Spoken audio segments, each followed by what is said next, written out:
know where Suez Canal is? You know where the Nile River is? You know where, okay.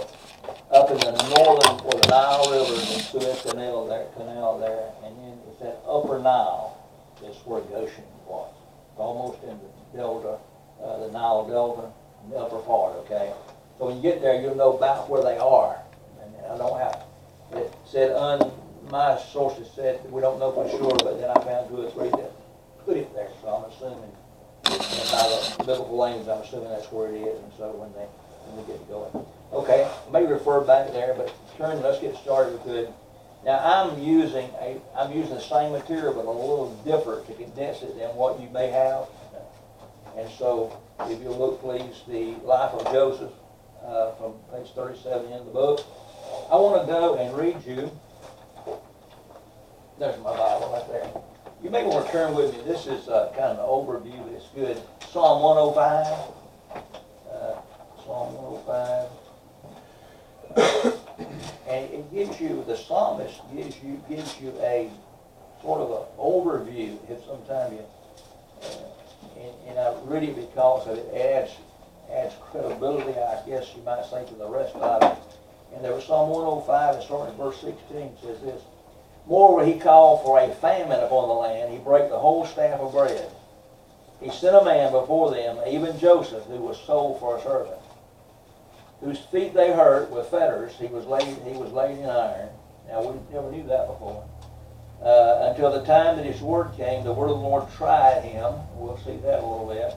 The king sent and loosed him, even the ruler of the people, let him go free. He made him the lord of the house and ruler of his substance, that bind his princes at his pleasure and teach his senators wisdom.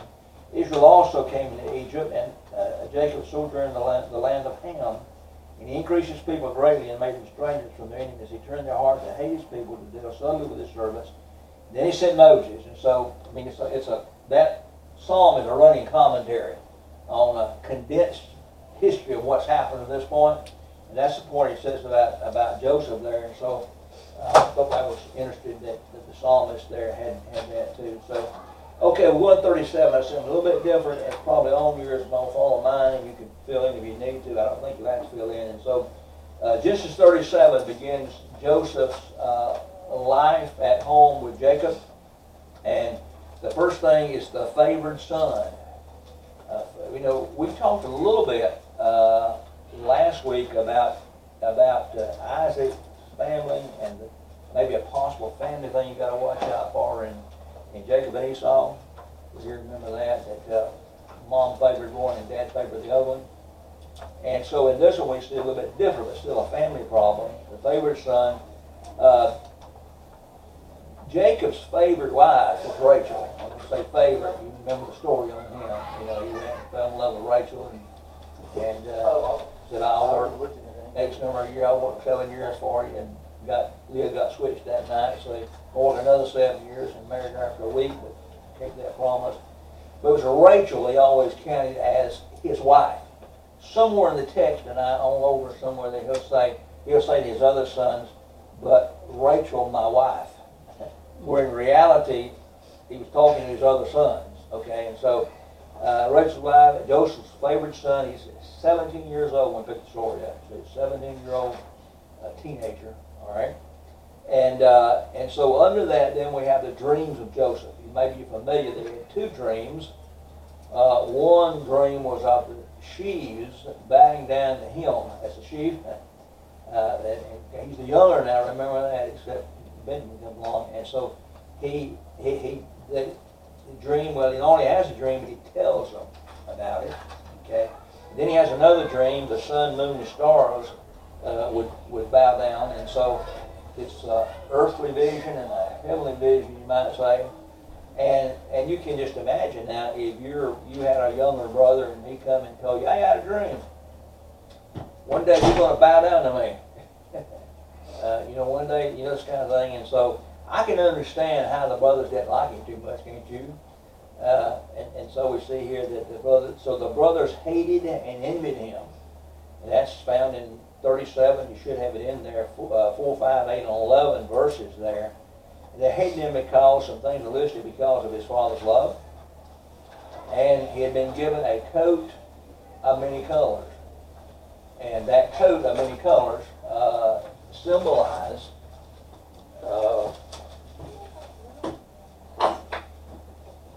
the favorite, and symbolized who's going to be in charge of things. And so we can the dreams he had, and then also another thing, the evil deeds of his brothers. He had been coming reporting back to his dad some of the things they'd been doing, and so they despised him. Okay, so that's normal to understand why that would happen. So the dreams, the deceit of his brothers. He goes to, his dad sends him to check on his brothers while they're tending the sheep, and they've gone a pretty good piece away. And he goes to Hebron, from Hebron to Shechem to Dothan. And I showed you that on your map, okay? He's going up, and seeking the brothers. Now, when they see him coming, they say, that dreamer coming, you know. And they begin to talk about why he's coming when they see him go about, you know, and they hate him and say, you know, what can we do to this fellow? And so they agreed that they all agreed they would kill him, or at least part of him did. And before he got there, Brother Reuben said, no, let's don't kill him. Let's throw him in this pit over here. And the pit was not full, the Bible scripture tells us the pit was not full of water, it was a dry pit. He couldn't get out. And so they threw him in there. And so Judah says, hey, we want to make some money out of this deal. So they said, let's sell him to a caravan coming by. So it was not long, I guess. I don't know how long, hour, 2 hours, 3 hours, next day, I don't know. A middle-of-the-night caravan came along. And even back then, they traded in slavery. Okay. So Judah was the one who told him? Judah, to get the money? Reuben said, don't kill him, throw him in the pit, but Judah said, let's sell him. Okay. Unless I make a mistake. No, I was just thinking that's the lineage of Christ, right?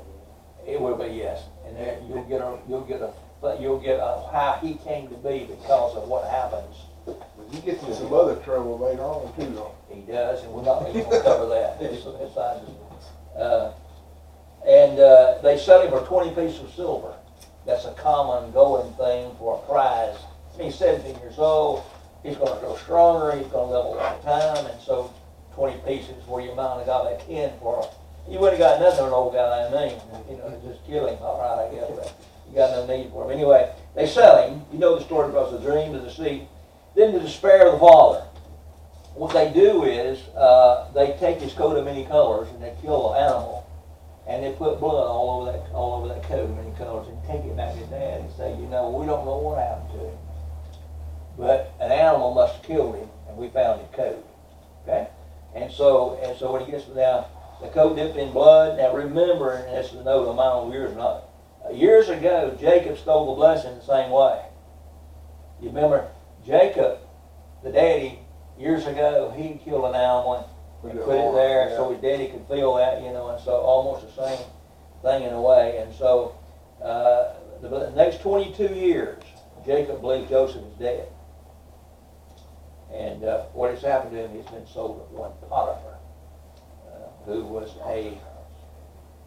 a captain of Pharaoh's army guard, whatever. But that's where he got to, and so to this point, we have the favored son and what happened to him. Okay, and also about the family there.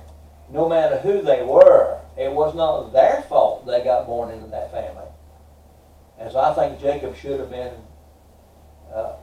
where he loved all of them, don't you? Yeah. And that's another thing you got to think about. Not just two children that are different, but also you got to think about the whole family.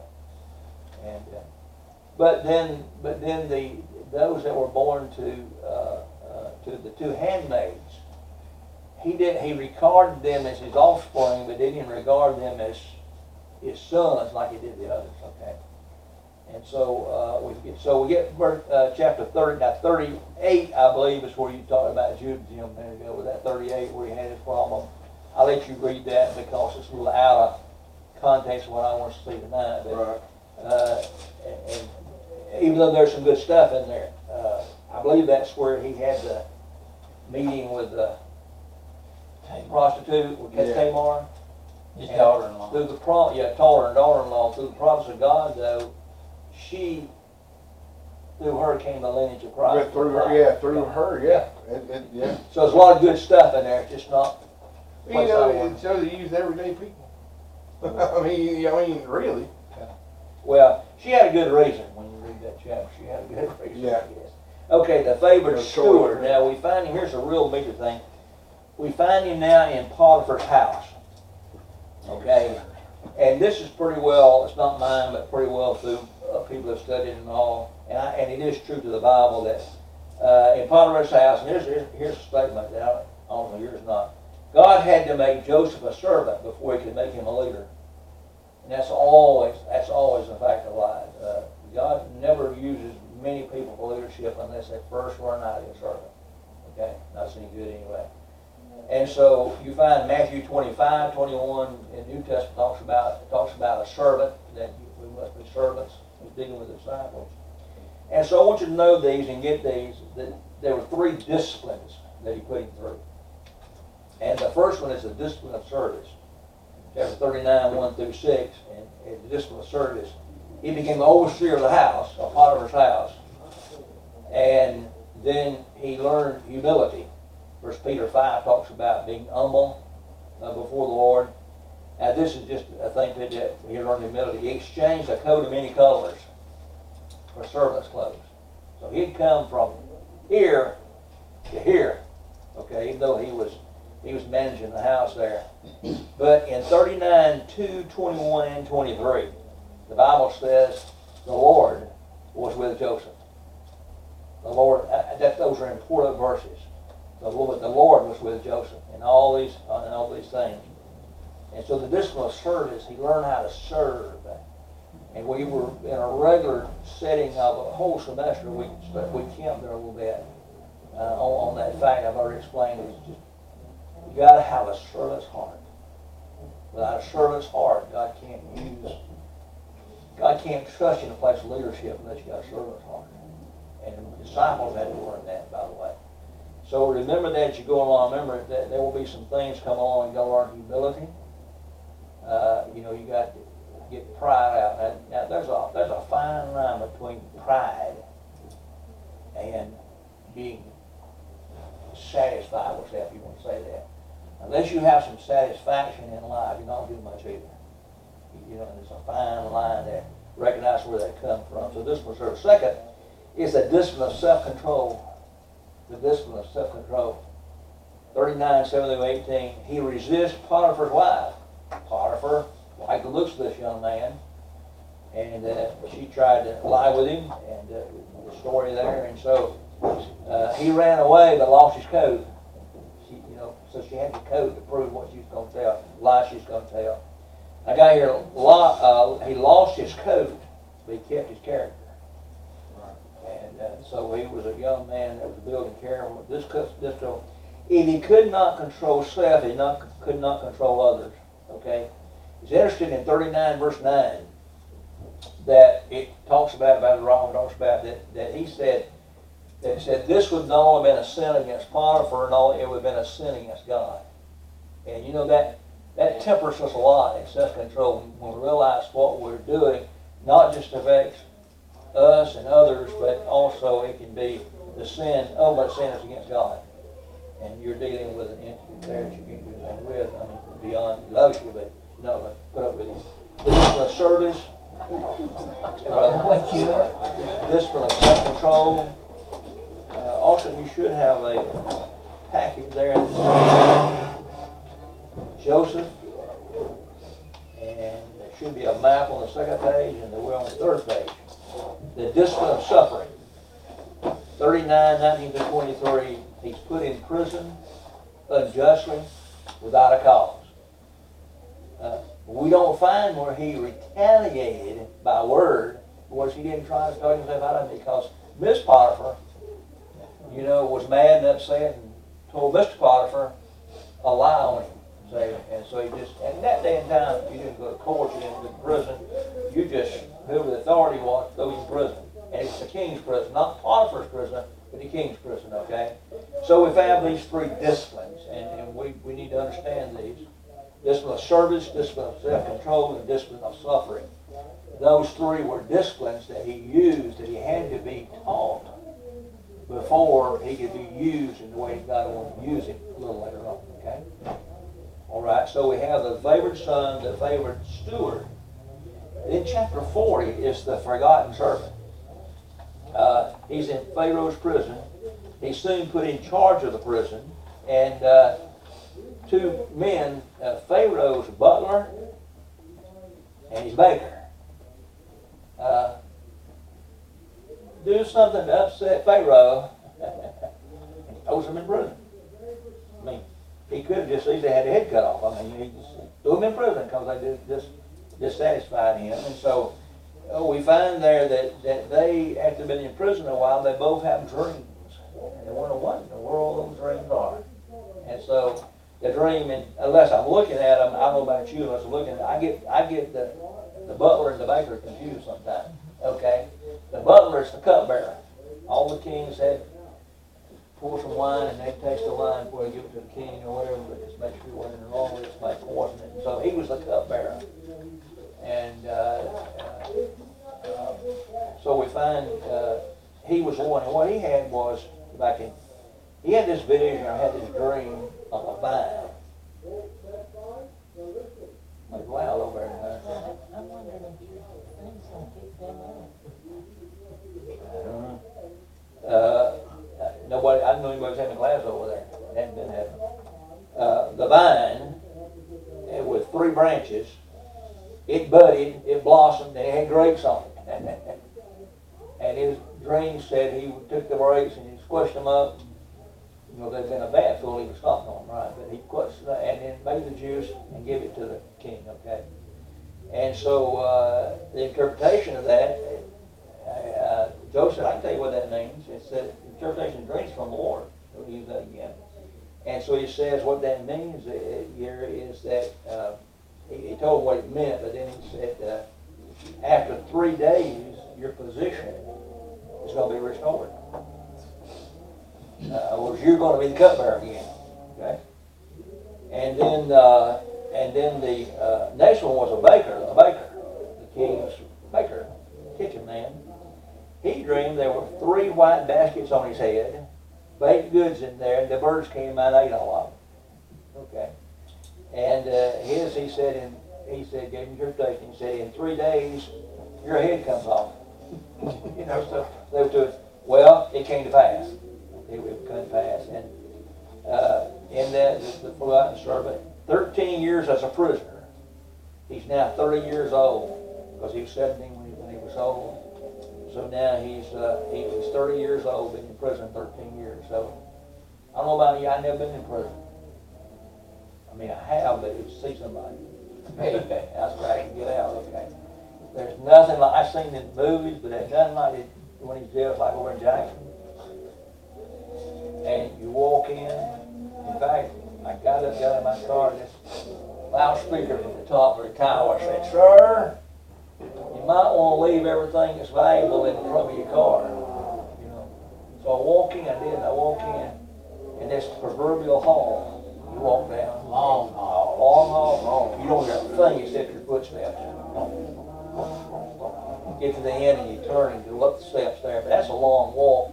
But that's not as bad as, I've been in Clayton County Jail, and it's a scary thing for me, never been in prison, with that big door stands behind you, clean. You're hoping you can get out. We'll have to fix that next week. And so then in 41, you have the famed statesman in the palace 2 years later. So it's 2 years later he goes to the palace. And he has a revelation by Joseph. You mean to go? Just ask him. I don't know. That I just saw who we it need to was. just retire my classroom one and without the tables. We could do that, you know. But we got to redo all this if we do. Well, they talked about us a little bit. I don't know what they're doing, but it would help us. And memorize the scripture. So whatever it is, we're recording. You know, so we had it first. Is that my uncle? Is that who that is? Yeah. That's Micah? Yeah. Is it Micah? Yeah. I didn't know Michael was that loud.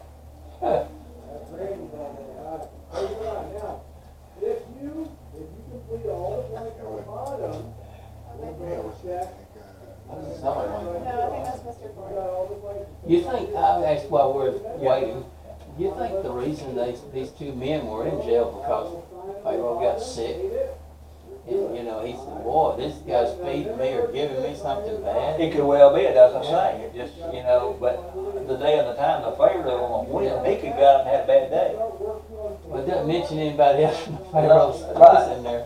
But he just got up, maybe, everybody was on his list that day, you know, and naturally the first two people that would come in would be his cupbearer and breakfast man, you know. Maybe he's had a bad omelet, I don't know, you know, it might have been. Whatever it was, Well, he wanted the wine back, he just didn't want the bad bread.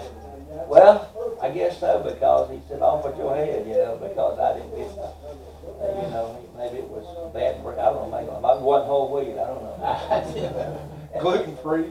Gluten-free. Well, we write that in as a new thing, you know, the Pharaoh came in, and his bread was not whole wheat, gluten-free, or so. You do a commentary, people believe it. I'm sure somebody got it in there somewhere. You probably read this and got it. I believe they captured him. It came out, didn't it? Didn't help none.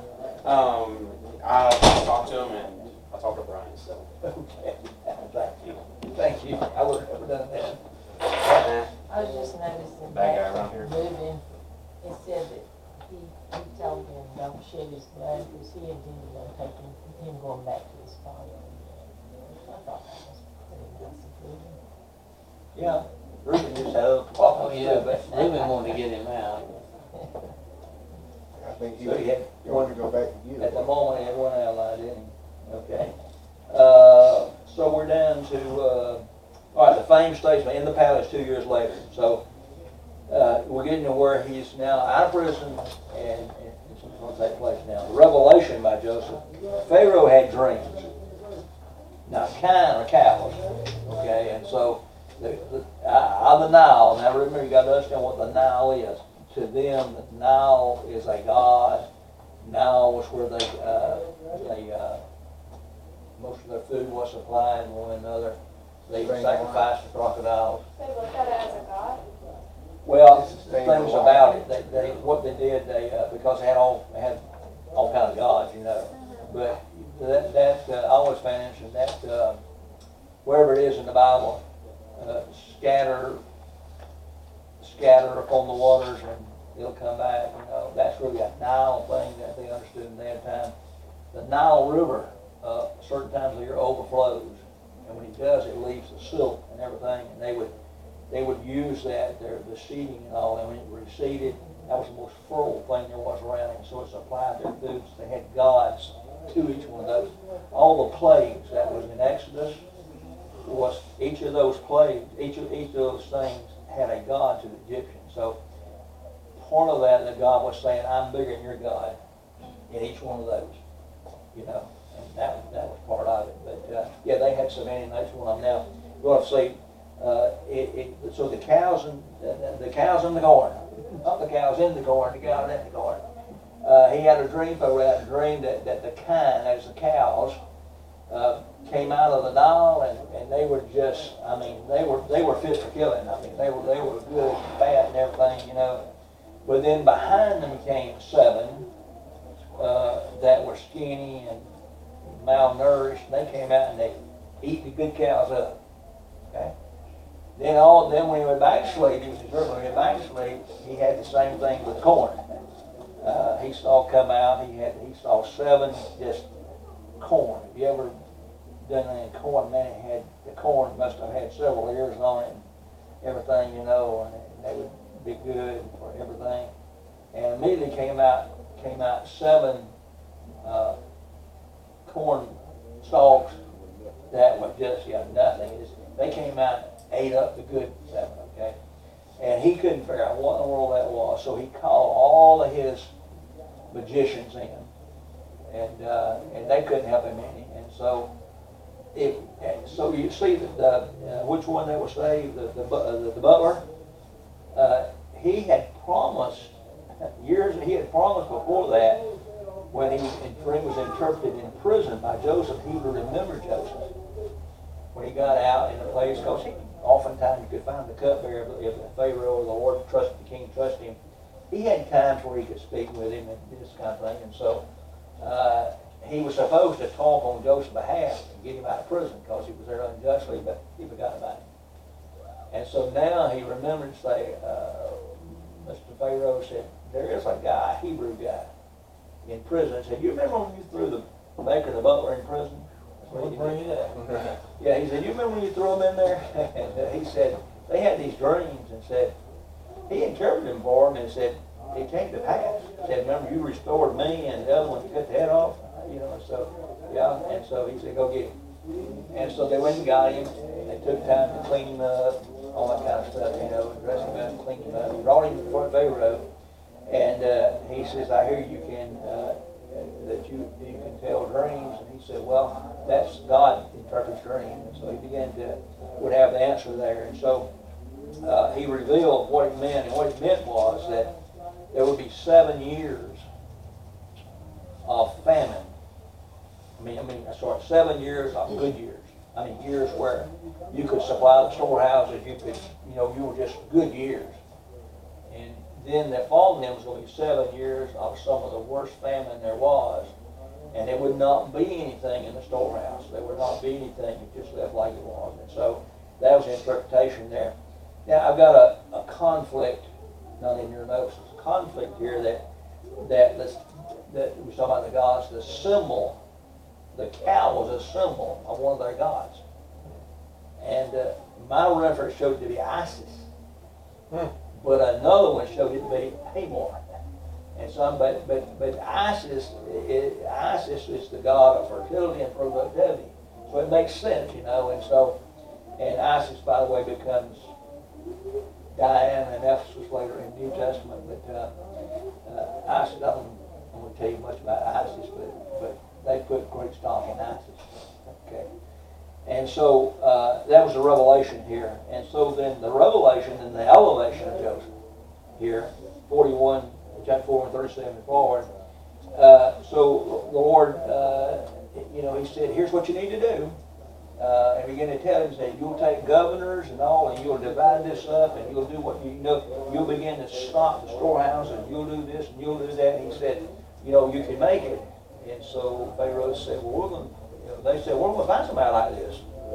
And Pharaoh said, well, since you can interpret the dream, I believe you're the man. And so he gives him the job as being next to Pharaoh. In other words, he might be called the prime minister now of Egypt. And remember, Egypt was the kingdom of the day, okay? It wasn't any small place. So he gives him that, and so he does some things to signify to all that would see some things. I put them down here, signifying by a signet ring, put the king's ring on him, the royal clothing, a royal chain, a chariot to ride in, as a king's chariot. Everybody was to bow down to him when he came by, and he had a name change. He became Zephanath Paneah, and he married Asenath. Now here's a little side note here that may or may not mean anything. But when you get to what Joseph, the type of Christ, you'll see he took a Gentile bride. Okay. And I believe she was the daughter of one of the priests, I believe. And so anyway, you see his revelation and his elevation there. Okay, so we're going to move into 42. And I have much longer notes than you do in 42, so let me stick into what I can stick with. And we need to go full time tonight, by the way, so you let me know. You said you started to say something last time, but you started didn't work. I got you 8:15. Okay, yeah. Or maybe a little before that, I need some instruction. Okay, we'll do it. 42, the prophecy comes true. There's famine in the land. And so there's big famine in Canaan, where Jacob and the family lives. And they say, let's go down. You go down there, since it's the 10 sons, he keeps Benjamin, the arm. You go down there and you buy us. Evidently they had the money, took the money with them. How they knew what it would be, I don't know, but they sent money to buy it. And so they went down, and of course they go down there, and who's conducting all that with Joseph? They don't recognize him. Right, they think it's Jim. Yeah. And So they think Joseph's dead? yeah, at this point. And so they don't recognize him. And they come to buy, and Benjamin left home, as I said, and they go and they bow down before Joseph. I think that was prophesied. I think one of his dreams before when he was 17 was that one? Right. Yeah. That you're going to bow down to me? Yep, that's what made him mad, bro. Right, so it's the examining true. So the events of the first visit. And when there's the first visit there, Joseph then accuses the brothers of being spies. Now he knows who they are. Right. But he accuses them of being spies. He puts them in jail for 3 days. It's strange how he recognized them and they didn't recognize him. Well, out of 8 or yeah, he's 9 of them. 30, he's at least 32, no, he's 2 years, he's about 35 years old probably. Right. And from 17 to 35, and Pretty different. probably growing one of them things. Yeah. You know, and so, he didn't look, you know what I mean, but, Yeah. but you, so, anyway, our Lord might let him know. They could have blinded them too. You know, most of the time when I can't remember who somebody is, once I talk to them a minute, I know the way or their voice or their eyes give them away. And he was all That decorated. even done on the telephone. Yeah. People call me sometimes and I'm thinking, who is this? I don't want to tell them who it is. Say something so I'll pick your voice. You know, so that's true a long time. So it's 3 days release, but now what he does for you, he holds Simeon there with him. I'm not going to let him go. You go back to your dad, and I'm going to hold Simeon here. And until you return, when you come back, you bring Benjamin back. And let me know it's still, but that's his brother, younger brother, see. You bring Benjamin back, or I won't see you at all. You won't see me at all when you come back. You'll get nothing. And that's actually his true brother, his true Yes, blood right. brother. Same mother, yeah. And so number 9, the brothers admit the present problem is as a result of the incident with Joseph 20 years before. Their conscience starts dealing with them, and they say this has come upon us because of what we did and this kind of thing. You know, so, and Joseph hears them. And see, now they're speaking in two. They don't know this guy, the prime minister, who's really Joseph. They don't know that he understands without an interpreter. Evidently, they're reading in the lines, but he knows everything they're saying. So here, so that's 42:21 through 23. So they leave with their sacks full, and they find when they're on the way, one of them looks in their sack of groceries and corn and sees his money he paid for it's there. When they get home, all of them's there, and they say, "Whoa, they're going to accuse us of stealing. We're going to be in bad trouble." So that's back in Hebron again, and so they're fearing for Simeon's life by then, who left behind. And Jacob reluctantly let Benjamin return to Egypt with them. Well, he didn't want him to go. He didn't want to go the first time. He didn't want to go the second time because he's his youngest child. Now, my calculations, and I don't know where they come from. I said what I got. This trek is 250 miles. It takes 3 weeks. That's from Memphis, which is a calculatable place in Egypt, to Hebron. And so that's a pretty long trek. For a long time to be gone. So you can kind of think how long it's been there. They've been gone 6. They probably gone 2 months, close to it, round trip. And so then they make the second visit, and Jacob does not only let Benjamin go, but the famine intensifies in Hebron, and they used up all they got down there, and they're about to starve again. And so he finally agrees to let Benjamin go. They go back, and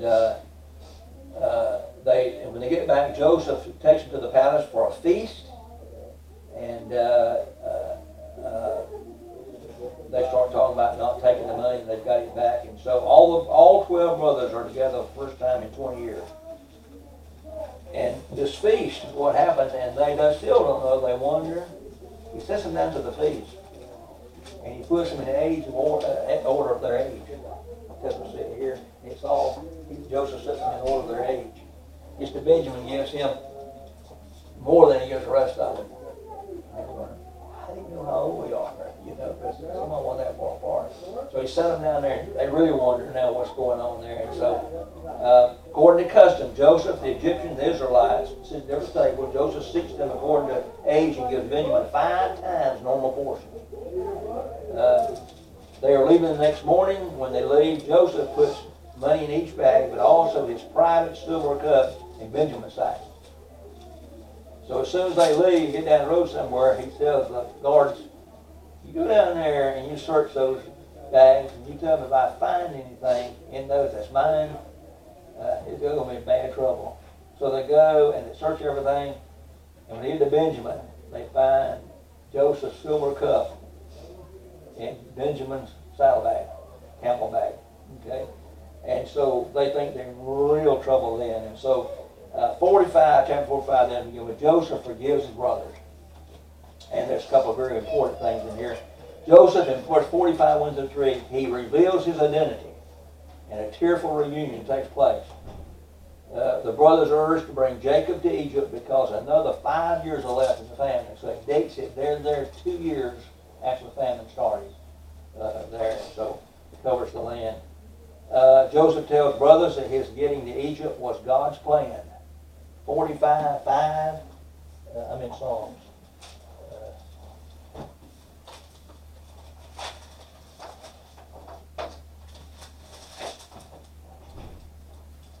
45:5, he tells them, now therefore be not grieved or angry with yourselves that ye sold me hither, for God did send me before you to preserve life.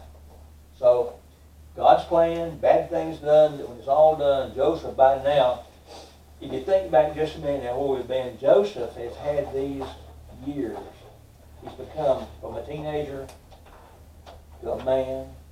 He's been through some stuff. And when he gets down to this point, by what always happened, he realizes, I think, that God was in it. It's bad for him, but God was in it to preserve life, to preserve them in the famine.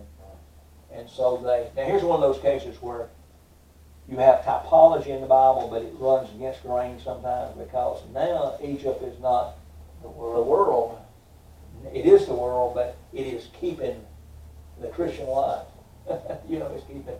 And so those are one of those things that, hard to explain sometimes, but that was a day and time that he sent Joseph into the world and gave him a position so they could. Now, you notice that he sent him there mostly, I believe, to preserve the life of Jacob and his family more than he did preserve the life of the Egyptian. Now,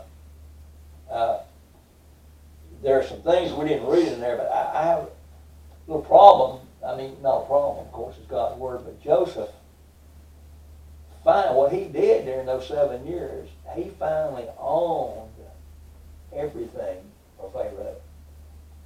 He took their crops, he took their lands, he gave them seed for them, and finally they were in total. So Pharaoh owned the whole shebang by then, those 7 years. It was all by Joseph's doings, okay? So take that as it will. I'm not sure about all that, but it was interesting to me as I read that, the last couple of things he did to take their land and stuff. Now, so he forgives in 45, the reunion, urged to take him back, and God's plan. And then Pharaoh rejoices with Joseph and invites Jacob and family to come to live there. So everything's above board. They know who each other is, this kind of thing. So in chapter 46, Jacob and the clan go to Egypt. And there's at least one instrument here. En route at Beersheba, God assures Jacob of his present protection, that he will die in Egypt and that his people will return someday. In other words, he says, he tells him, he says now, he's had the background of Abraham and his lapse down there, Isaac and his lapse down there, Jacob his problems, and now Jacob kind of wants to know, is it okay for me to go, Lord? I want to go, but is it okay? And so God assures him that he needs to go down there so to save his family, and so he does. The number going in Egypt, now their numbers, is the numbers on your sheet or not? The numbers, Just the descendants no going. page numbers. Yeah, it's just an outline. Okay, well, let me give it there. This has been calculated, and there's even another calculation, but calculated. In 46:26, it says 66. Jacob's own descendants, his sons' wives excluded. Then in 46:27, we get 70 because Jacob and Joseph and Ephraim and Manasseh, the sons of Joseph, are added. In Acts 7:14, New Testament recounting the story, 75 gave it. Okay. And it says it probably adds kindred, probably the 5 surviving wives of Jacob's sons. There's still another one. You know, my German theologians that always send me on a goose chase, Kyle and Delitzsch, they say that it's a number that includes, that means the whole entire company of Jacob's family. Because the number, God's number is 3, and man's number is 4, that makes 7, times 10 is 70. And that's the number of completion. When you're talking about where it says in Exodus where 70 souls went down. Yeah, right. And that's where they get that from. And so you take, well, that's 46:27 says that. In Genesis, but those are different numbers in the Bible. And then what in 46:27? Yeah. So you got numbering there, okay? But I'm just giving you what numbers guy said, what Colin David said. So you got, you know. But anyway, it was protecting Jacob's family, okay? We know that. But the first numbers sound okay to me. So Jacob then, who is named Israel by now, right? He was been Israel ever since when? Since Bethel.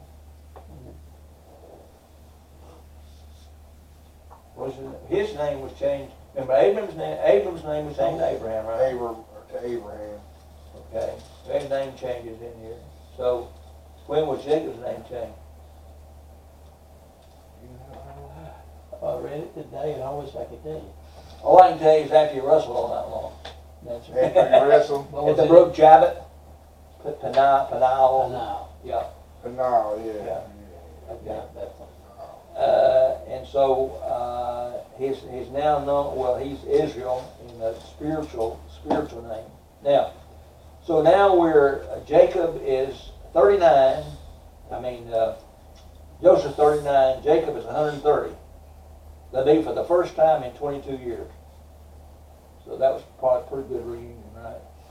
Because, see, till now Jacob thought he was dead. Right. So for 22 years he had been pining about his younger son being dead.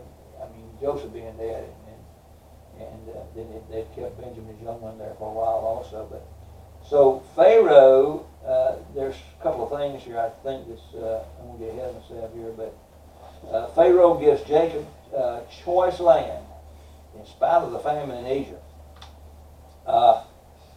He says, and Joseph goes first of all, and he says, Mr. Pharaoh, said,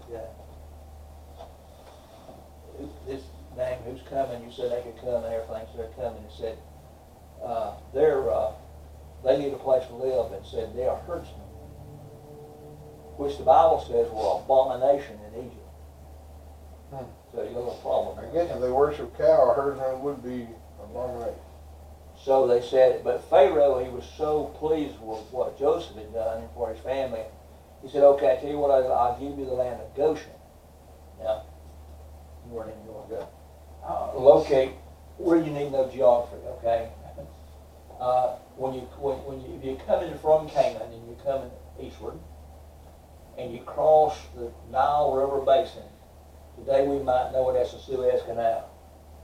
And you come east a little bit, that area up there is Goshen, somewhere in that territory. And so what it does, it gives them a fertile place because this is near enough to the Nile, a fertile place of pasture land. And yet it is the northern part of Egypt. So that the rest of Egypt has a little bit of a barrier there, okay, because if they live somewhere else, they wouldn't get along because of the abomination they have herdsmen there. Make sense? It was just an abomination in Egypt? Yeah, right. It was an abomination of the Egyptians, right? So they said it would cross the river. More or less. Well, a little tributaries, when I don't know what it is, but anyway, it's the northern part, so that they were not gonna be living anywhere north of that hardly. And so there's, just let your mind run, there were several reasons it was Goshen, okay? But it was fertile area, and so the Bible says, it's, spite of the famine that was in the land, Goshen was, the Israelites increased in number faster than the others did, faster than the Egyptians did. And at age 147, Jacob calls Joseph with his 2 sons to receive the blessing because he knows he's about to die. And Joseph promises Jacob he will not be buried in Egypt. Jacob's last thing makes Joseph right, I don't want to be buried down here in this country. I want you to take me back home. I want you to bury me at... Is that what it is? Huh? What's it, Metropila? How do you pronounce that? I call it Machpelah, but Marpela? whatever you want to call it. Oh, yeah, okay. These I don't know what it might be in Hebrew. Yeah, right, yeah. Or Yiddish or whatever, it might be. I don't know. But anyway, the significance is he wanted to be back. And what was buried in that cave? His wife. His wife, his mom and dad, really. Right. Oh, yeah, that's right. His mom and dad, yeah. Right. His Right. wife was buried at Bethlehem. Yeah, his wife, well, favorite wife died, okay. But he wanted to go back there, and he told him where to take him doing it. So he will promise. His mom was buried in Bethlehem, wasn't Do what? Wasn't his mom buried in Yeah, Bethlehem? yes. Yeah, but yeah. And so,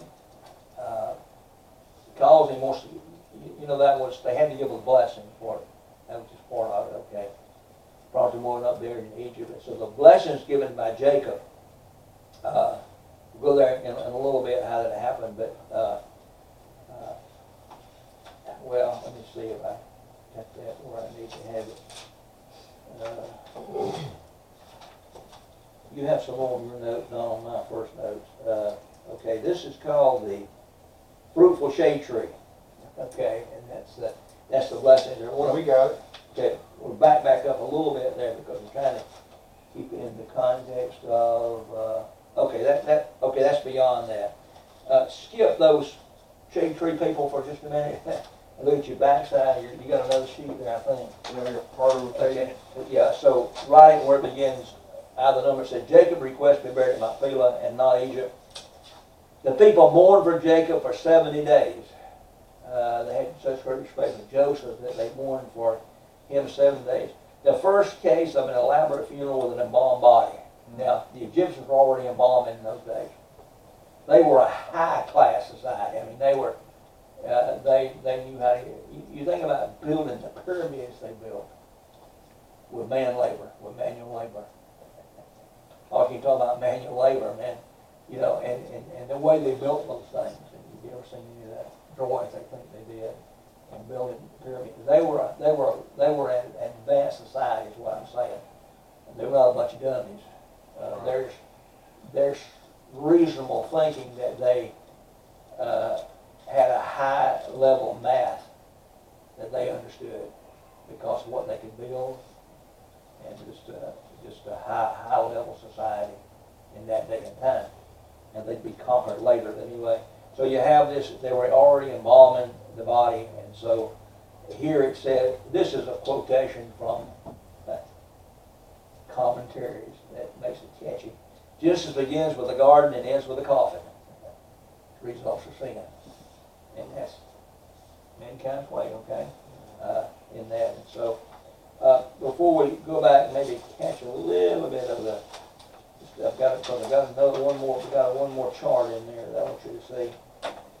And we still got plenty of time. Let's go to that point, the life of Jake to that point. Anybody, you had some chime in, so go from here on, got a few minutes before I get to the last part of it tonight. Anybody have a comment or question on Joseph? I tell you, through the whole thing, sifting through it, even though I've read the book like 10 times, Yeah. really sifting through it, it kind of breaks it down to where you actually absorb it a lot better, I feel like, through this class. I mean, I know it's been kind of rushed. Well, it does, but the book you guys got, once again, the Oh, great man, book, that's awesome. these things here, if you take those overviews, it's this and it's that, and you think about just that part and break it down, it'll help you remember what happened, in sequence and what the major points was in that, you know, without, but we're talking about 37 to, I mean, we're talking about 13 chapters or something like that, you know? And you couldn't possibly absorb everything in that, but you break it down and get the points on that. I want to say it's like 75 pages just on Genesis in that book. Probably it's heavy on it. Yeah, it's pretty. But yeah, you get others, but we talked last week, you young people like media. But I like books, but there's some things, I don't know, you have to know where to find it to get it on media. You gotta know where to look, okay? Or at least some, because I look for things and I'm sitting around every website I can think of before I ever find anything or don't find it then sometimes, okay? But you may have a better system on that. But anyway, books that give you some of this outline. I picked up one today to find. I looked at 4 books today before I found out, which I thought I knew and I was right, but I found for sure where Goshen was. And it didn't show anything. It would say some we think so forth, but I finally found Baker's Bible Atlas. Then he had a map there that showed Goshen?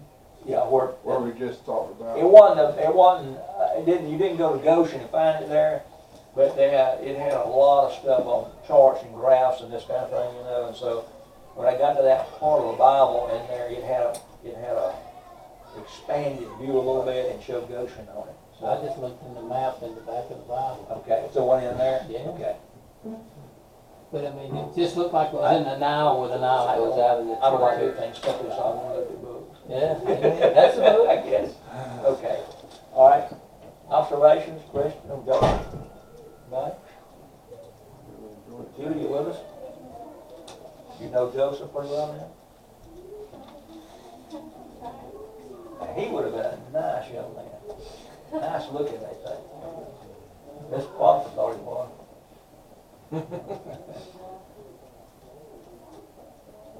Austin, you missed last week. You have a good birthday? Yes, sir. How old were you, 19? Yes, sir. Wish I was older. Were you, that what you, Don't rush it. how old were you? You were, I just get out. Okay. You're married though. Yeah. Old married man. I'm not mature though. I'm like having Oh, maturity he's every not. so. So you got married when you were 18? See what you're missing? That's responsibility. Well, since this recording, Austin, it's a great life, isn't it? Hey. Amen. And it is. It is. All right, anything before we move on with it, Joseph? Anything about Joseph? You're unclear on, or you want to chime in on? Okay. All right. Let's go to my